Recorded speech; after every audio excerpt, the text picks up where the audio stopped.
I'm joined now by the co-host of Pod Save America, Jon Favreau. Favs, thanks for joining me. Thanks for having me. So this was supposed to be a big celebration, the passage of Trump's big, beautiful bill. The bill fails. And so what are the implications now? What happens from here? So it didn't make it out of the committee. I think 5 Republicans voted no, along with all the Democrats, and then everyone went home. But a couple of the Republicans that came out of the committee meeting said, well, it has to pass, so we're going to have to keep negotiating.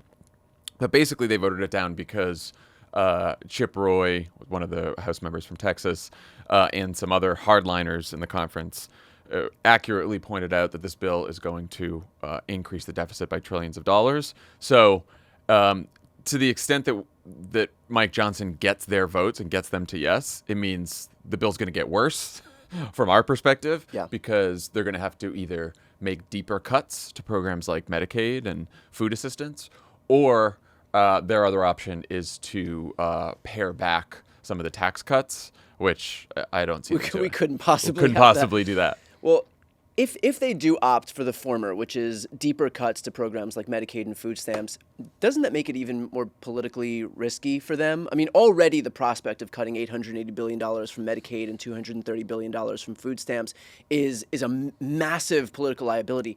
It's why in 2018 Republicans lost the House, because they decided to go after health care, and there are no programs that are more popular than our health care programs in this country, Medicaid included. And so doesn't that just make it doesn't that put them in a more dire position if they do opt to do that? It certainly puts the frontline members, so the most vulnerable Republicans in the House who have the most competitive races in 2026, they barely got to yes with the Medicaid cuts as they are. So if it gets worse, they're going to be keeping them on board is going to be really tricky.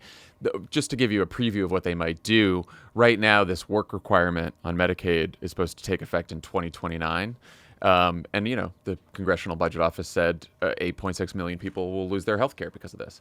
Now, they want to move the work requirement up so that it's happens almost immediately, right, which the CBO would probably score again and find even more people would lose their health insurance because, again, most of the people on Medicaid are working, and the people who aren't working who get Medicaid either have disabilities, or they're caring for a child or an aging parent, or they're a student. And so if you start forcing those people to have a work requirement to work and it's immediate, you're just going to have a lot of people who lose their health insurance. And we saw that happen in Arkansas. 18,000 people lost their health insurance under Medicaid who were completely eligible, and many of them working. There's this idea that often Democrats run against what will happen, and it's a less politically potent issue than pointing to what is happening. Mm-hmm. And so how does that factor in here, where we are running against the prospect of people losing their health care? And yes, that has some political gravity, obviously, and we saw that in 2018 again when they tried to eliminate the ACA. But the reality is that it hasn't happened yet. And so are there limits to how potent Democrats' attacks against Republicans could be, just by basically highlighting a very real risk, but still a risk of something that could happen in the future, not something that people are actually contending with materially right now? Well, I think you have to look ahead to the midterms, right? So midterms are November 2026, so there's plenty of time. If they do move up work requirements and they do pass this bill sometime in the summer, people are definitely going to feel the effects of losing Medicaid, losing food assistance by the time the election rolls around in the midterms. The other big healthcare issue that people aren't talking about enough is right now, Joe Biden and Democrats passed an expansion of subsidies for people who are getting their insurance from the Affordable Care Act. So right now, if you buy insurance on the exchanges, you get a little bit of help, but a lot of middle-class families get help to do this. And Republicans just do not want to extend those subsidies at all. So if they do that, those subsidies will end at the end of this year. And then there's been a bunch of people who only have health insurance on the exchanges because they had the extra help, and they're not going to have that help anymore. I mean, can you explain, from a political perspective, as far as Republicans are concerned, what is the upside of engaging in this fight, knowing how damaging it could be to them? I mean, if the roles were reversed, I feel like the last thing on earth we would do is go up against these earned benefits or take an axe to some of the most popular programs in America. And so what are the politics of this for Republicans? You have a big chunk of the Republican conference who, they are, the reason they came to Congress was during the Tea Party era.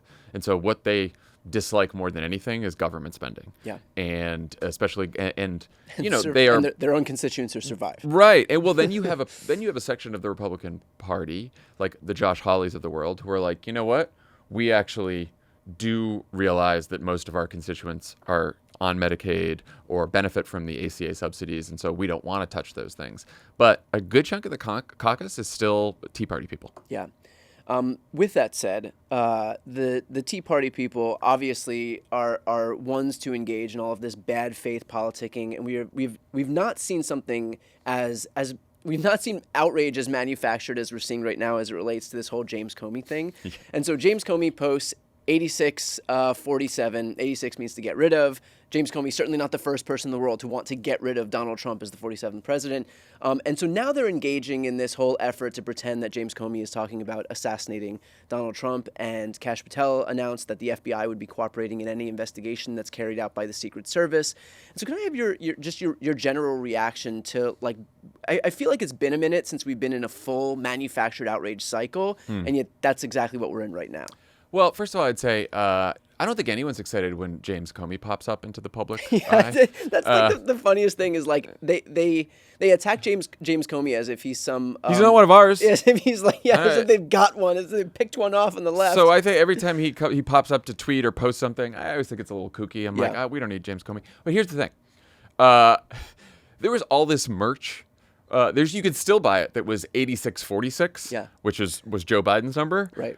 Because they wanted to impeach Joe Biden, and so that was what like some of the very same MAGA influencers right now that are complaining about this actually posted 8646. 86 means, you know, to get rid of. Originally, it was like, we don't have something on the menu anymore, so it's 86. We got it off the menu.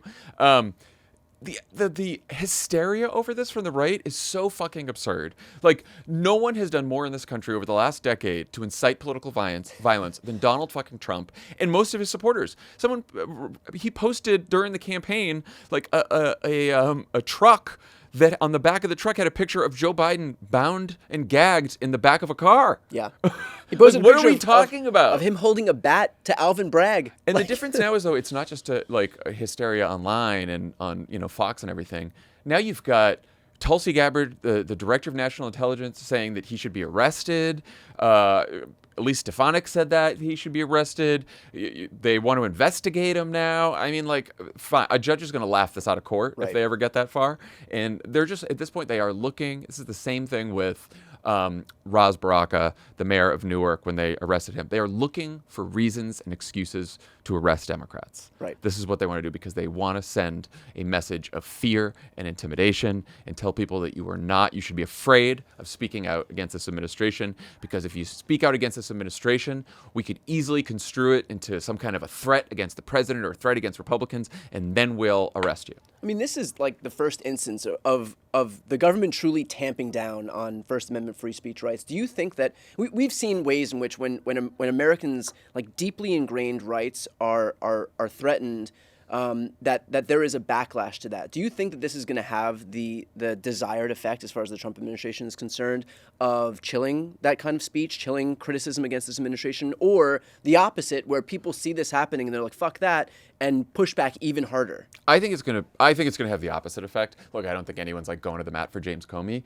but I think, and if all this is just people making random threats about Comey and we're gonna arrest him. Look, if they actually move forward with this and like charge James Comey with something, I think most of the country's gonna look and be like, okay, did the former FBI director, who was an FBI agent, then led the agency, was his whole plan that I want to threaten Donald Trump? So what I'm going to do is walk on the beach, find this group of rocks, put it up, and then immediately take down the post. That's James Comey's plan to threaten the president of the United States? Right. Cool. Yeah, people are going to believe that. With all the resources that a former FBI director, prosecutor might have, it was the shells on the beach. Plan was that shells. was the shells on the beach. Yeah.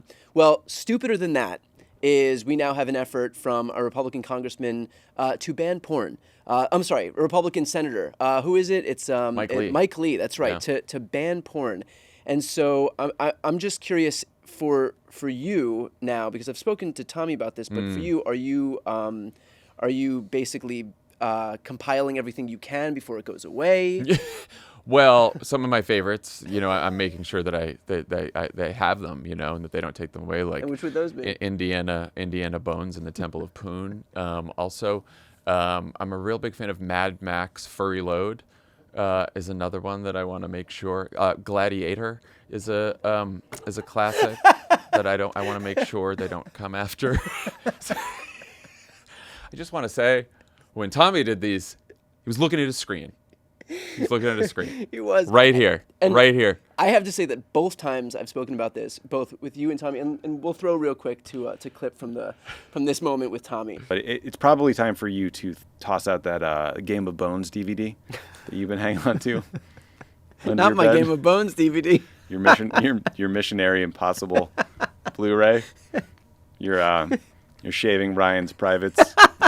VHS. We have to. The viewers have to know that you had much more time to prepare while I was doing something else. I didn't buy the Da Vinci Load. That was you. If you don't want J.D. Vance to one day take away your copy of Star Horse, you don't want to vote Republican. If you really want to watch Jurassic Park over and over again, you should tell your friends about this. Honey, I blew everyone. In theaters. Vote Democrat. I have to say, in both of these instances, both of you had more time than I did to prepare any of this, and so I seem especially lacking in imagination here. But yeah. I think between your and Tommy's collection, really, we'll have everything covered. We have quite a collection. I forgot Forrest Hump too, but anyway.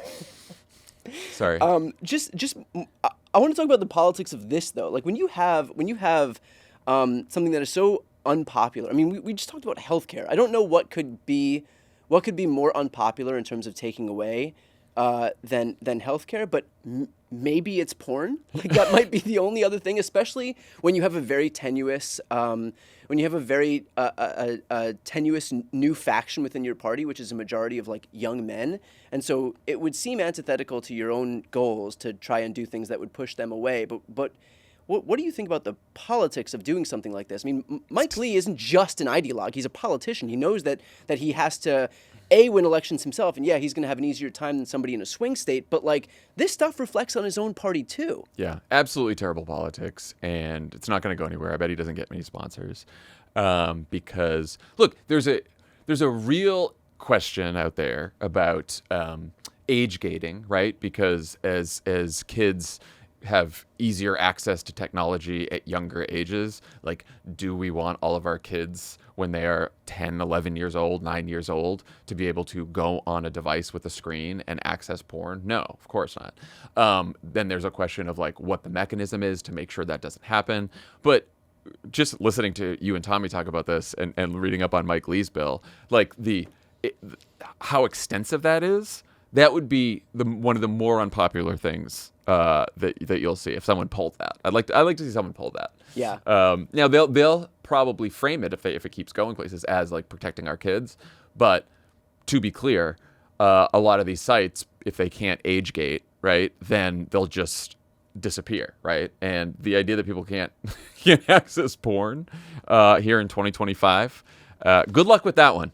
Good luck with that one. Well, we will leave it there. For everybody watching right now, if you want to support independent media more broadly, please make sure to subscribe to Pod Save America's YouTube channel. I'll put the link right here on the screen and also in the post description of this video. Help us build this progressive media ecosystem. We need to grow it so that we can contend with what's happening on the right. Favs, appreciate your time. Thanks for having me.